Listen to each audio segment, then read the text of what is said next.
ये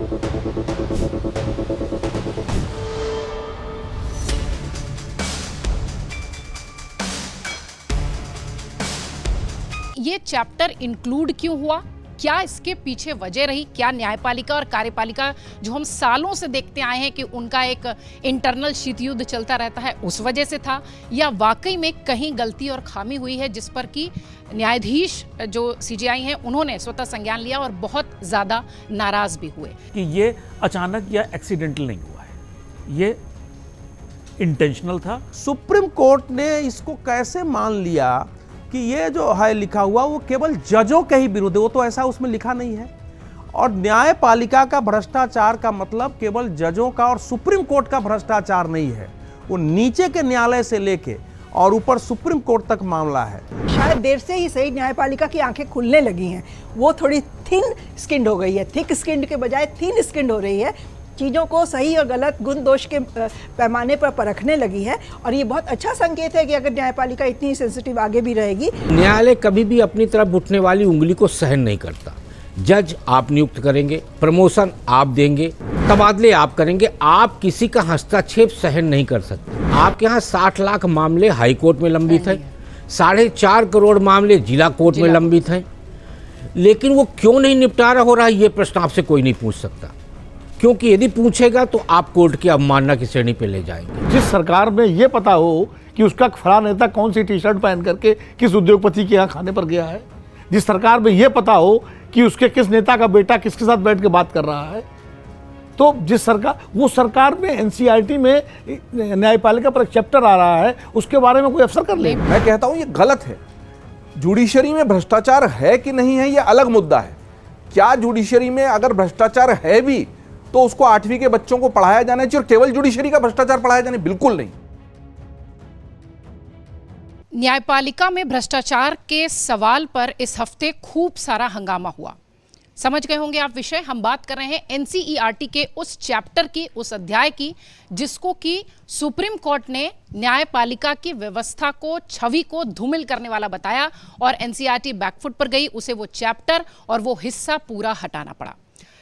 सूत्रों ने यह भी कहा कि इस पर प्रधानमंत्री ने भी नाराजगी जताई कि आखिर ये किया किसने कैबिनेट की बैठक में।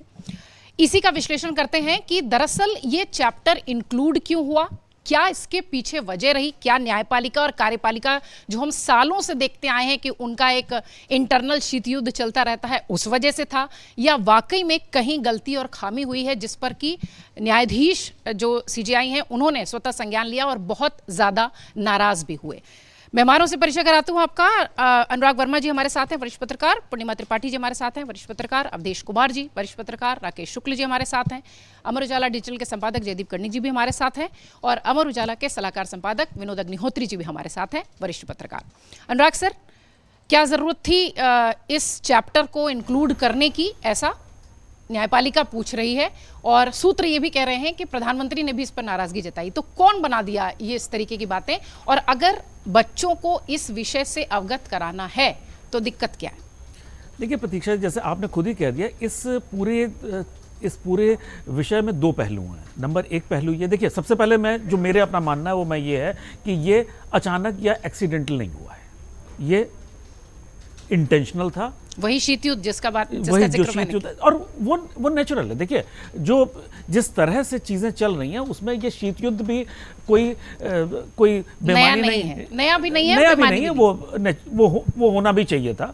अच्छा, इसके बाद इसके 2 पहलू आते हैं। अगर न्याय के लिए लाखों केस अदालतों में पेंडिंग हैं तो वो हमारे बच्चों को क्यों नहीं पता होना चाहिए? अगर न्याय बहुत महंगा है, आम आदमी की पहुंच से बाहर है, तो वो हमारे बच्चों को क्यों नहीं पता होना चाहिए? अगर न्याय कुछ लोगों के लिए है तो भी हमारे बच्चों को क्यों नहीं पता होना चाहिए? मतलब अगर एक आदमी जो जेन्युइन केस है वो अदालत के चक्कर लगा रहता है, सालों साल चक्कर लगाता रहता है और उसको न्याय तो छोड़िए उसकी सुनवाई नहीं हो पाती, और कुछ लोगों के लिए आधी रात में अदालतें खुल जाती हैं, जो जो अदालतों ने खुद माना कि अभी जो पिछले दिनों उन्होंने खुद टिप्पणी करी कि हमने जितना कुत्तों के लिए लोगों को अदालत में आते देखा उतना इंसानों के लिए कोई परेशान नहीं दिखा। तो आप ये देखिए कि अदालत में न्याय किसको मिल रहा है, ये बहुत इंपॉर्टेंट चीज है। तो ये हमारे बच्चों को क्यों नहीं पता होना चाहिए? आखिर वो भी तो अपना जीवन उसी हिसाब से निर्धारित करें कि अगर हम इस रास्ते पे चलेंगे तो क्या होने वाला है। दूसरी चीज ये है, अगर हम अपने आसपास के देशों में देखें तो जिस तरह से अदालतों का, हायर कोर्ट्स की जिस तरह से उनकी विश्वसनीयता पे सवाल उठाए जा रहे हैं, और उसका जो नतीजा निकला ये हुआ कि जनजी सड़कों पे आ रहे हैं, आंदोलन हो रहे हैं, सरकारें हटाई जा रही हैं, अदालतें तोड़ी जा रही हैं। तो उसको देखते हुए हमारे इंस्टीट्यूशंस की गरिमा बने रहना बहुत जरूरी। आज तक मेरे अपनी याद में एक आध जगह छोड़ दिए, अदरवाइज अदालतों की को अपमानित कभी नहीं किया गया। तो ये मैं इसको मानूंगा, इतनी खामियां होने के बाद भी कम से कम ये अच्छाई आज भी हमारे सिस्टम में है। भरोसा है लोगों को, वो भरोसा है। हम आलोचना अब यहां पे ये है, क्या जिन शब्दों का चयन हुआ ये बताने में, देखिए बताया दो तरीके से जा सकता है। एक तरह से ये भी बताया जा सकता है गलत शब्दों का चयन करके और एक अच्छे शब्दों का चयन करके। हमने उसको कंस्ट्रक्टिव तौर पे बच्चों को बताने की कोशिश करी या गलत शब्दों के साथ, तो वहां पे हम डिबेट कर सकते हैं। लेकिन इन दोनों चीजों के बीच में बैलेंस बनाते हुए करने में कोई बुराई नहीं है। अवधेश सर, एकेडमिक रिसर्च पर आधारित एक चैप्टर था, तो उस पर इतना बवाल क्यों, कैसे देख रहे हैं? नहीं, इस देश में अगर सुप्रीम कोर्ट कोई टिप्पणी कर दे तो इस देश में कौन सी सरकार होगी कि उसके सामने खड़ी रहेगी? सरकारें न्यायपालिका से नहीं लड़ती हैं। बयान देना अलग बात होती है, जिनको सरकार चलाना है। और उन्होंने जब कह दिया कि भाई ये तो स्कैंडलस है, ये तो न्यायपालिका की बेइज्जती है, ऐसे ऐसे शब्द किए, ये अनजाने में नहीं हुआ है, इसको सहन नहीं किया जा सकता है, सब कुछ कहा है। न्यायपालिका को षड्यंत्र से दूर रखिए, तो इसलिए वो सारी बातें कही गई है। अब मुझे भी है कि अब अगर चीफ जस्टिस साहब को इतना लगा है तो फिर तो कुछ कहा ही नहीं जा सकता है देश में। अब वो जो चैप्टर है, वो चैप्टर क्या है कि role of judiciary in society, हमारे समाज में न्यायपालिका की भूमिका क्या है। उसमें ये बताया गया है कि न्यायपालिका कैसे काम करती है, न्यायपालिका की बात भी कही गई है।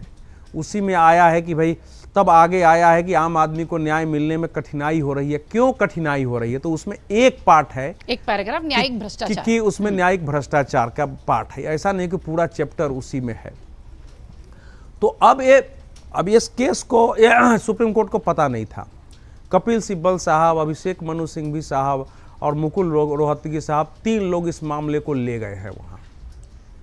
तो अब 3 लोग ले गए, सुप्रीम कोर्ट ने कर दिया, सरकार ने कह दिया कि भाई ये तो गलत है और दोनों लोगों को बैन कर देंगे। जिंदगी में वो कुछ लिखे ही नहीं। किसी ने नहीं देखा कि जो लिखा गया है वो तथ्यात्मक रूप से सही है या गलत है। पहले उस पर तो बात ही नहीं हो रही है। और चैप्टर कोई एक ही आदमी लिखता है। जब किताब की जाती है तो एक कमेटी होती है, वो लेखक तय करती है, फिर वो लेख आता है, संपादक मंडल उसको पढ़ता है और चला जाता है। उसमें ढूंढने की भी जरूरत नहीं, उस पुस्तक को ही लिखा रहता है कि इस पुस्तक के संपादक मंडल को नहीं, पुस्तक बड़ी रहता है और लेखक के नाम भी रहते हैं उस पर, तो अलग से उसको ढूंढने की भी आवश्यकता नहीं है। देखिए, इसका ये जो चैप्टर है, अब बच्चों को पढ़ाया जाना चाहिए, 8वीं के बच्चों को नहीं पढ़ाया जाना चाहिए। इस पर बहस हो सकती है कि बच्चों के दिमाग, बच्चों को पॉजिटिव चीज़ें पढ़ाइए, निगेटिव नहीं पढ़ाइए। लेकिन आजकल सोशल मीडिया है, घर में अखबार आ रहे हैं, टेलीविज़न आ रहे हैं, जो कुछ भी हो रहा है, जज साहब के घर से अगर जले हुए नोट निकल रहे हैं, उस पर बातें हो रही है, वो सारे बच्चे देख रहे हैं, उसको हम रोक नहीं सकते हैं। लेकिन ये ओवरऑल मुझे लगता है कि इस चैप्टर को सुप्रीम कोर्ट के इस रूप में लेना चाहिए कि हमारे यहाँ जुडिशियल रिफॉर्म की व्यापक जरूरत है। सुप्रीम कोर्ट ने इसको कैसे मान लिया कि ये जो है लिखा हुआ वो केवल जजों के ही विरुद्ध है, वो तो ऐसा उसमें लिखा नहीं है। और न्यायपालिका का भ्रष्टाचार का मतलब केवल जजों का और सुप्रीम कोर्ट का भ्रष्टाचार नहीं है, वो नीचे के न्यायालय से लेके और ऊपर सुप्रीम कोर्ट तक मामला है, जिसमें वकील आते हैं, कर्मचारी आते हैं, जो पुलिस आती है, जांच एजेंसियां आती हैं, ये सब मिला के पूरा एक बनती है जिसके आधार पर न्याय होता है। तो अब अगर मैं पूछ रहा हूं कि मेरे को किसी ने 2 थप्पड़ लगा दिया, मैं जाऊंगा वकील साहब के पास तो वकील साहब कहेंगे इस पर क्या केस बनेगा, नहीं हो सकता, ये तो थोड़ा बड़ा करना पड़ेगा, एक दो जगह थोड़ा सा और छीलिए हाथ पैर को, या थोड़ा मार पीट के थोड़ा चोट लगाइए, जाके एक इंजरी रिपोर्ट बनाइए। और इंजरी रिपोर्ट भी बनेगी तो इस पर भी नहीं हुआ, कुछ कहिए कि क्यों मारा, उसका इरादा क्या है, तो कुछ घड़ी छीन लिया, कुछ चेन छीन लिया, ऐसा ही केस बनता है। जो लोग जिनका अनुभव होगा मैं पता बनता है, फिर वो होगा कि अब इसमें 3-4 गवाह ढूंढिए, ऐसे कैसे केस प्रूफ होगा, तो कोई भले ना देखा हो, हमको 3-4 झूठे गवाह उसमें बनाना पड़ेंगे, तब वो केस जाएगा। कहा गया है कि justice is supreme and advocates are the pillars of the justice, कि जस्टिस सुप्रीम है लेकिन जो अधिवक्ता है वो उसके स्तंभ है। अब आप देखिए अभी जो है पश्चिम बंगाल से जौहर सरकार वहाँ तृणमूल कांग्रेस के राज्यसभा सांसद रहे हैं, वो लड़ते रहे कि ममता बनर्जी इतना मुकदमा क्यों लाती हैं, और उन्होंने एक आरटीआई डाला। उस आरटीआई में बताया है कि पिछले 5 वर्षों में अभिषेक मनु सिंघवी जी को 4 करोड़ 62 लाख रुपया तृणमूल कांग्रेस ने केस में भुगतान किया है, 3 करोड़ 16 लाख रुपया भुगतान किया है इनको कपिल सिब्बल साहब को, और कुल 87 करोड़ 77 लाख रुपये बड़े वकीलों के फीस पर खर्च किया है। अब मैं जज साहब से भी पूछता हूं कि यहाँ मैं बैठा हूं, अब मेरे जैसे आदमी पर कोई मुकदमा हो जाए तो क्या इन वकीलों को 10 लाख रुपया रोज पर हम रख सकेंगे, करोड़ों फी दे सकेंगे? इसको क्या बोलते हैं? इसको क्या जुडिशियरी का, क्या हमारे यहाँ ये वकीलों की भूमिका तय नहीं है कि उनको न्याय को आगे बढ़ाना है? तो ये जो प्रश्न उठाया गया है वो प्रश्न सही है, इस पर बहस हो सकती है, एक ओवरऑल उसमें चीजें थी, उसको ठीक से देखा जाना चाहिए था। अब मेरा अपना मानना है कि इस देश में न्यायपालिका से ज़्यादा भ्रष्टाचार कहीं नहीं है। आप एक अटेंडेंस डालने जाते थे तो हम लोगों के बचपन में 1.25 रुपया पेशी होती थी, भाई पेशी क्यों होती थी अटेंडेंस किसी को नहीं मालूम था। आपने अटेंडेंस डाला, उसके साथ 1 रुपया 25 पैसा हो, 5 रुपया, 11 रुपया, 21 रुपया हो गया, आपको डालना है। नकल बाबू से नकल लेना है तो नकल का मान लीजिए 1 रुपया फी होगा, लेकिन नकल बाबू को 101 रुपया देंगे तो 2 पेज आपको मिल जाएगा। ये नीचे से ऊपर तक चीजें रही है, और जिस ढंग से मतलब अब वकील समुदाय इतना संगठित है, कोई बोलता है तो लोग खड़े हो जाते हैं, लड़ते हैं, और तब से कोई बोलता ही नहीं है। किरण बेदी के साथ जो दिल्ली में हुआ था वकीलों ने किया, उसके बाद वकीलों के खिलाफ कोई बोलने का साहस ही नहीं करता है। तो ये तो व्यापक रिफॉर्म की जरूरत है। गांधी जी ने कहा था कि मैं न्यायपालिका के स्वयं नाश का प्रयत्न नहीं करूंगा, लेकिन जिस दिन इस जो न्यायपालिका है हमारे देश में इसका नाश हो जाए मैं प्रयत्न करूंगा। मैं कहता हूं कि जज साहब किताब रुकवा दे, लेकिन ये जो विषय आया है इसको थोड़ा सा रिफॉर्म की दृष्टि से, और वकीलों को भी, जो हमारे यहाँ का बार काउंसिल है, मुकदमे लड़ने के तरीके हैं, उन सब पर जरा नए सिरे से हो। आम आदमी से हमारी न्याय प्रणाली दूर हो चुकी है। आम आदमी एक बार कोर्ट में चला गया तो दोबारा जाने की हिम्मत नहीं कर पाता। सिस्टम से अगर बच्चे अवगत हो रहे थे तो कहां दिक्कत आ गई? क्या राजनीति की भेंट चढ़ गया पूरा मामला? डेफिनेटली राजनीति की भेंट चढ़ गया। राजनीति ही नहीं, इसमें थोड़ा जुडिशियरी का जो ओवर सेंसिटिव होना जो दिखाई दिया, टॉप जुडिशियरी का, जो सुप्रीम कोर्ट का जो जजमेंट आया है, तो न्यायपालिका, मैं अवधेश जी की इस बात से बिल्कुल सहमत हूँ कि न्यायपालिका में बहुत भ्रष्टाचार है, मतलब नीचे से लेके ऊपर तक की लेवल पे। और एक आम आदमी, ये कोर्ट करके रखेंगे हम, ये आम आदमी नहीं, एक आम आदमी जिसको कि कोर्ट कचहरी का चक्कर लगाना पड़ता है, वो कितना परेशान हो जाता है, इस बात से हम लोग सब वाकिफ हैं। हम सबको पता है कि कोर्ट में तारीख पर तारीख जो एक जुमला बन गया है, वो आखिर किस चीज की, किस वजह से बना है, इसी वजह से बना है।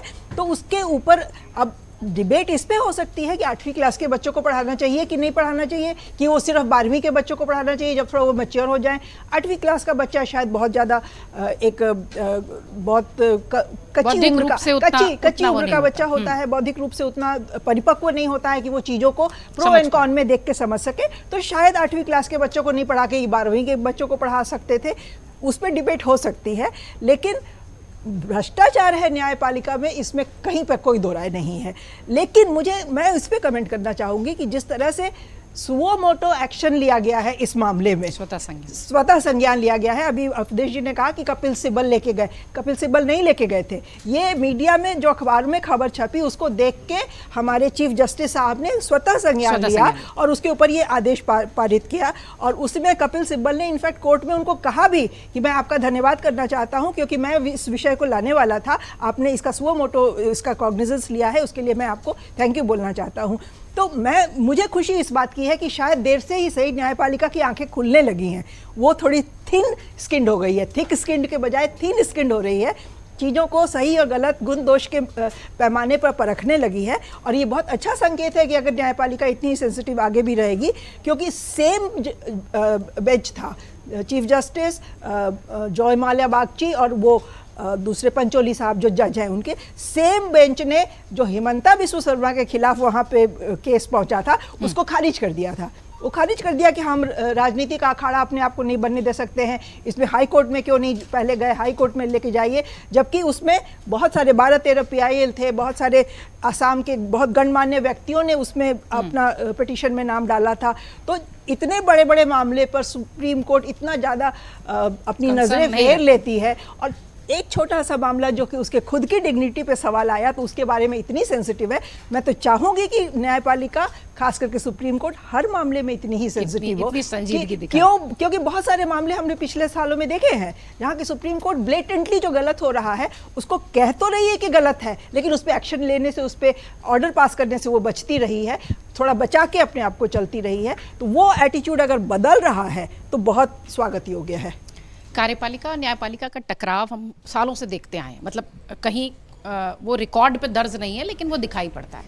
ये वाला जो मैटर था, एक पैराग्राफ 10 लाइन को लेकर, जिस पर कि बाद में कहा गया कि प्रधानमंत्री ने भी अपनी कैबिनेट मीटिंग में नाराजगी जताई, कैसे देख रहे हैं? देखिए, देश में एक धारणा है कि देश जो है 4 खंभों पर टंगा हुआ है, कार्यपालिका, विधायिका, न्यायपालिका और मीडिया।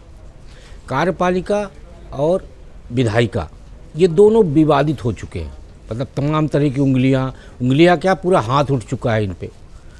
उसके बाद आप देखिए, पिछले कुछ समय से मीडिया के खिलाफ एक मूवमेंट चला विवादों से घेरने का, और अब एक नई श्रृंखला आ गई है न्यायालय पे।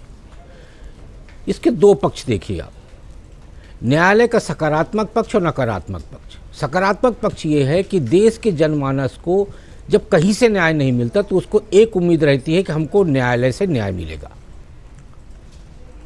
तो उसकी इस जन भावना को, उसकी इस भावना को क्या इससे चोट नहीं पहुंचेगी?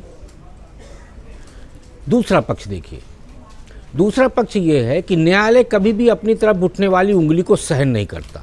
जज आप नियुक्त करेंगे, प्रमोशन आप देंगे, लेकिन तबादले आप करेंगे, आप किसी का हस्तक्षेप सहन नहीं कर सकते। लेकिन आपके यहाँ क्या है? आपके यहाँ 60 लाख मामले हाई कोर्ट में लंबित हैं, 4.5 करोड़ मामले जिला कोर्ट में लंबित हैं, लेकिन वो क्यों नहीं निपटारा हो रहा है, ये प्रश्न आपसे कोई नहीं पूछ सकता, क्योंकि यदि पूछेगा तो आप कोर्ट की अवमानना की श्रेणी पे ले जाएंगे। ये दोनों श्रेणियां हैं कोर्ट के सामने, लेकिन हमारे सामने जो सबसे बड़ी चुनौती है वो ये है कि हम कोर्ट के उस जन भावना का अनादर नहीं होने देना चाहते जिस पे वो विश्वास करते, लोग भरोसा कर। तो इसलिए ऐसी स्थितियों में मुझे लगता है कोर्ट की तरफ से जो ये कहा गया वो उचित मैं मानता हूँ। उचित इसलिए मानता हूँ कि 8वीं क्लास के बच्चे को ये बताना कहाँ तक उचित होगा कि न्यायालय आपका भ्रष्ट है। देखिए, उसके तमाम पैरे होंगे, उसमें बहुत सारी सकारात्मक चीज़ें होंगी, लेकिन कहते हैं ना, एक मछली पूरे तालाब के पानी को गंदा कर देती है। यदि एक लाइन है कि न्यायालय में भ्रष्टाचार है तो वो आपके पूरे विश्वास को डिगा सकता है। ऐसे में न्यायालय की तरफ से ये कहना बहुत हद तक मैं उचित मानता हूँ। अब इसमें एक बहुत अच्छा पॉइंट ये है कि आखिर सरकार की सिस्टम में ऐसे कौन लोग बैठे हुए हैं जो लगातार दीमक की तरह काम कर रहे हैं। यूपीएससी में सरकारी मेडिकल बोर्ड की रिपोर्ट की बजाय प्राइवेट अस्पताल का आप मेडिकल लगाइए, विकलांगता सर्टिफिकेट का, और IAS IPS बन जाइए। इसका खुलासा हो चुका है, बहुत सारे नाम सामने आ चुके हैं। यूजीसी अभी देखा, यूजीसी में, अब यूजीसी में आप देखिए कि ऐसा कौन सा बैठा हुआ कीड़ा है जिसने यूजीसी में इस तरह के प्रावधान लागू कर दिए कि सरकार से जवाब देते नहीं बन रहा। SC/ST एक्ट में कौन सा ज्ञानी था जिसने ये कहा कि बिना जांच पड़ताल के ही गिरफ्तारी होनी चाहिए, जमानत भी नहीं होना चाहिए। और अब ये NCERT का मामला आया। NCERT हमेशा से विवाद में रहा। एक दौर वो भी था जब मुगलों को महिमा मंडित किया गया, अकबर और औरंगजेब को मसीहा प्रदर्शित किया गया, गोधरा कांड को महिमा मंडित किया गया कि गोधरा कांड के कारण क्या विपत्तियां आ गई भारत के अंदर, और आज ये जज कोर्ट के मामले को लाया गया। हमारा ये मानना है कि सरकार को सिस्टम के अंदर बैठे उन घुनों को बाहर निकालना होगा। यदि नहीं निकालेंगे तो ये पूरे सिस्टम को खोखला कर देगा और ऐसे ही फंसते रहेंगे इस तरह के मुद्दों पर।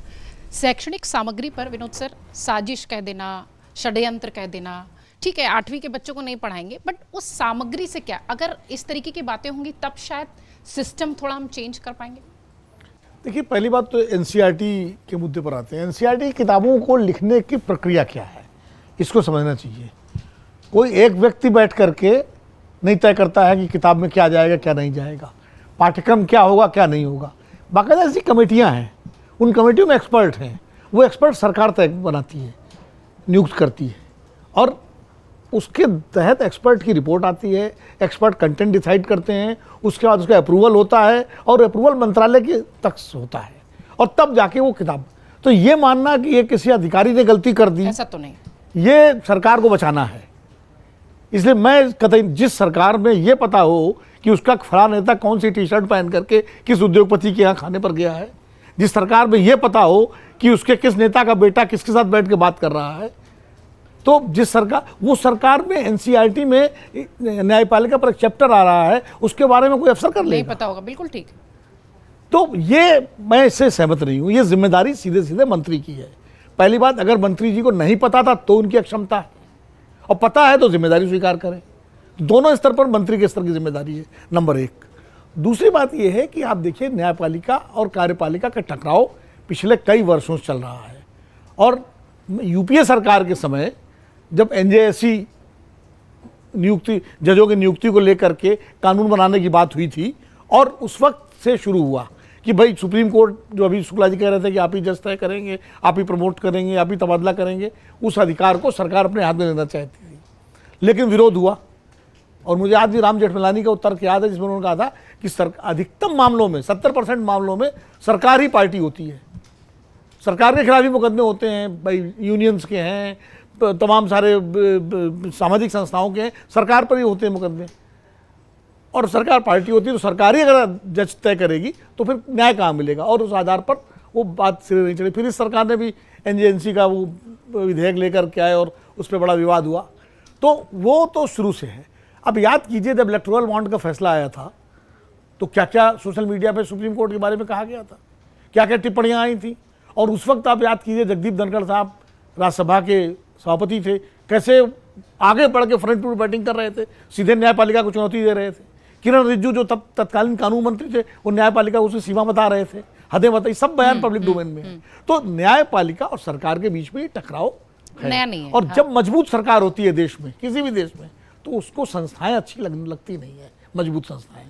वो इंदिरा गांधी का दौर भी हम देख चुके हैं, और अभी भी कई संस्थाओं को लेकर सवाल उठते रहते हैं। तो न्यायपालिका, आखिर एनसीईआरटी की किताब में सिर्फ न्यायपालिका में भ्रष्टाचार की चर्चा क्यों हो रही भाई?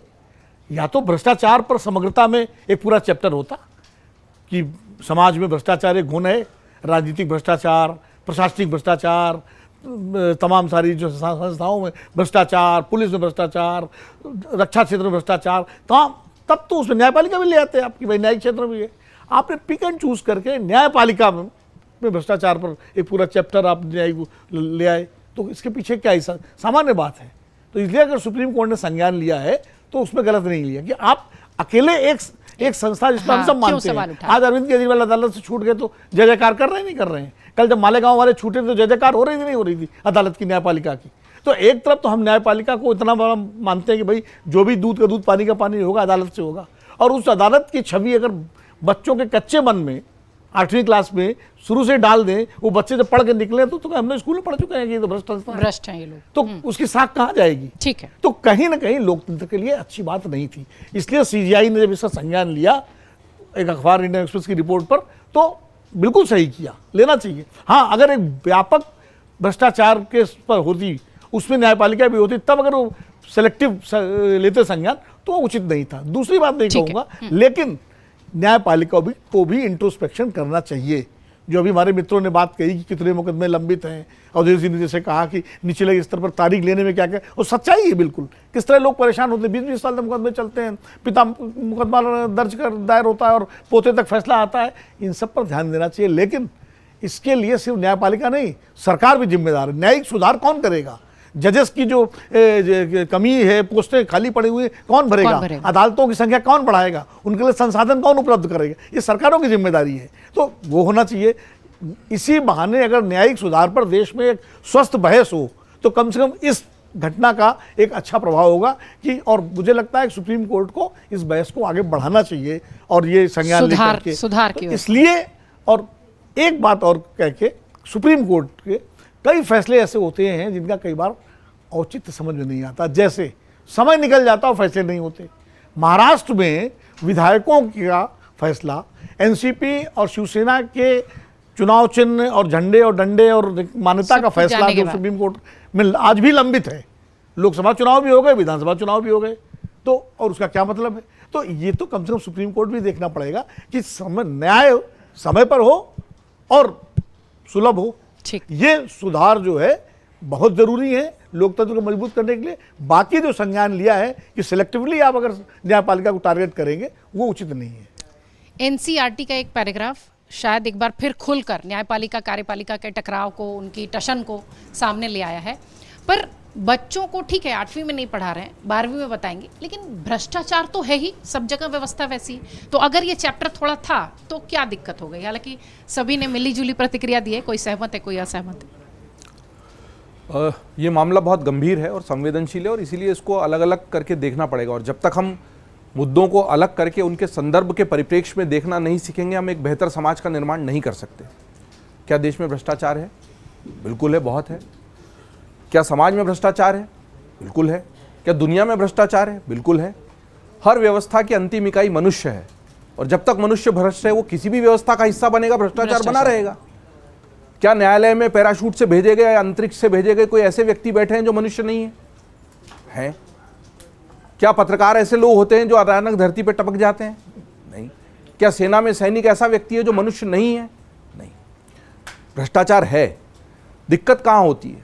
सब लोग चोरी करते हैं, लेकिन जो प्रहरी होता है, जो चौकीदार होता है, वो चोरी का, अरे जब बागड़ खेत को खाती है तो हम क्या कहते हैं? बागड़ का फर्ज क्या है?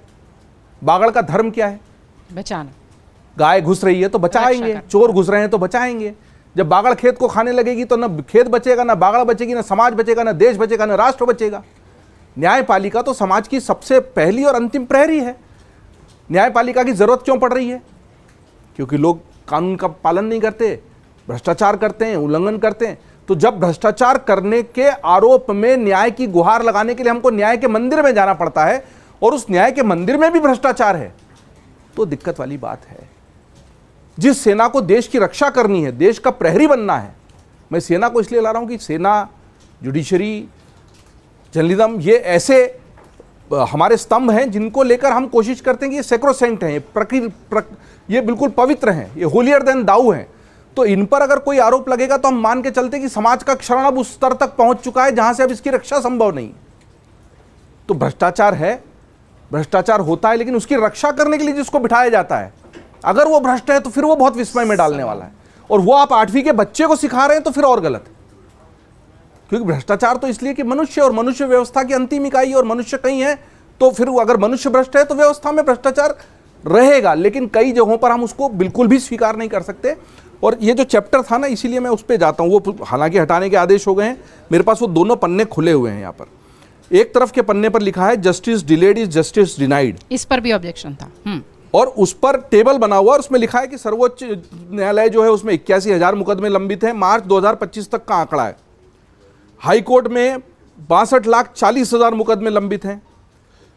निचली अदालतों में 4,70,00,000 मुकदमे, जो अभी शुक्ला जी भी बता रहे। और उसके नीचे ऊपर लिखा है मार्च 2025 तक के आंकड़े, और बच्चों को उसी किताब में नीचे क्या लिखा है? Note, these numbers need not be memorised.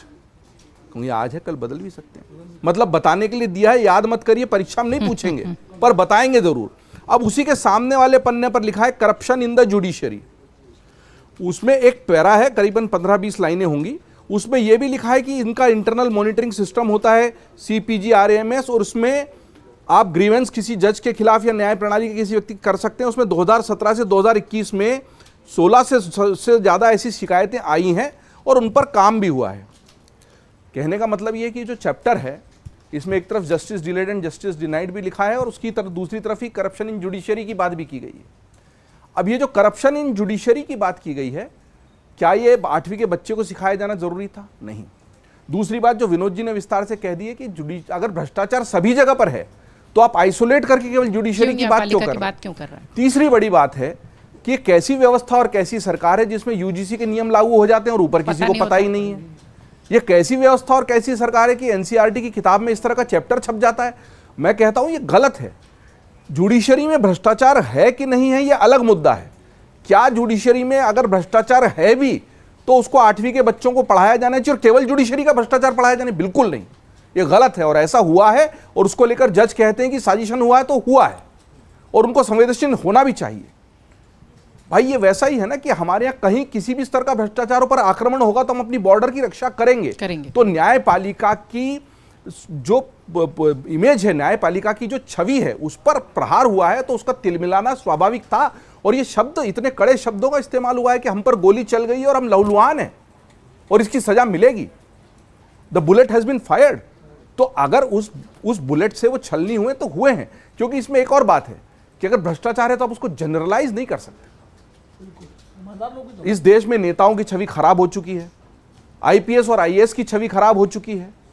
कुछ क्षेत्र ऐसे बचे हैं जहां हम मानते हैं भ्रष्टाचार है, पर उस हद तक नहीं कि पूरी वो संस्था, जैसे डिफेंस है, जैसे जुडिशरी है, हम मानते हैं कि जब तक इनमें उस तरह का करप्शन नहीं है, सब लोग करप्ट हो भी जाएंगे तो ये लोग हमको बचा लेंगे। आज थाने में रिपोर्ट नहीं लिखी जाती तो पत्रकार के पास फोन आता है ना कि यार ये नहीं सुनेगा, पर पत्रकार शायद अखबार में छाप दे, टीवी पर दिखा दे, वेबसाइट पर वीडियो पर दिखा देगा, तो पुलिस वाला मेरी रिपोर्ट। ये विश्वास जब तक कायम है तब तक समाज कायम है। और समाज के उस भरोसे को कायम रखने के लिए और उस बाल मन पर गलत छवि न डालने के लिए यह आवश्यक था कि किताब में ऐसा चैप्टर नहीं जाता। और ऐसे चैप्टर को जाने के लिए जो लोग जिम्मेदार हैं उनको सजा मिलनी चाहिए। और अगर प्रधानमंत्री भी इससे नाराज हैं तो ये अच्छे संकेत है, क्योंकि ये जो व्यवस्था की खामी है उसकी सजा पूरा देश नहीं भुगत सकता। भ्रष्टाचार है तो उसको साफ करने की कोशिश कीजिए। 8वीं के बच्चों को पढ़ा के क्या कर लेंगे आप उसको? और है तो फिर सब जगह है, और सब जगह का भ्रष्टाचार भी 8वीं के बच्चों को पढ़ाकर आप कह रहे हैं कि ये देश खराब है, इसमें मत रहो। आप चाहते क्या हो भाई? What was the purpose? Purpose महत्वपूर्ण होता है ना ऐसे में। What was the purpose to isolate judiciary, single it out and एक ही चैप्टर देना वहां पर? अच्छा हुआ कि समय रहते किसी ने इसका संज्ञान लिया। उनका कहना है कि किताबें छपी पर बटी नहीं, केवल कुछ 80-85 किताबें बटी हैं, उनको वापस ले लिया जाएगा। मैंने तो इंटरनेट पर ढूंढा तो दोनों पन्ने खुले हुए मुझे मिले हैं सर, है। सोशल से हटा लिया गया है, सोशल से हटा लिया गया, लेकिन है लोगों के पास सेव है। जो भी है ये गलत हुआ और ऐसा नहीं होना चाहिए था। और इसको लेकर न्यायालय में अगर इस तरह का रोष है तो वो स्वाभाविक है और होना ही चाहिए। कार्यक्रम के माध्यम से दोनों ही पक्ष आ गए हैं। इस पूरे मामले के जो दोनों पक्ष हैं उन दोनों ही एंगल से बहुत सारे सवाल बनते हैं। आपकी क्या प्रतिक्रिया है इस मामले पर जरूर बताएं। एनसीईआरटी ने फिलहाल वो चैप्टर पूरा वापस ले लिया है, सोशल मीडिया से भी सारी चीजें हटा ली गई हैं आदेश के बाद, और अब एक नई बहस शुरू हो चुकी है कि ये हुआ कैसे। बहुत शुक्रिया आप सबका खबरों खिलाड़ी देखने के लिए। आप तमाम मेहमानों का भी बहुत शुक्रिया।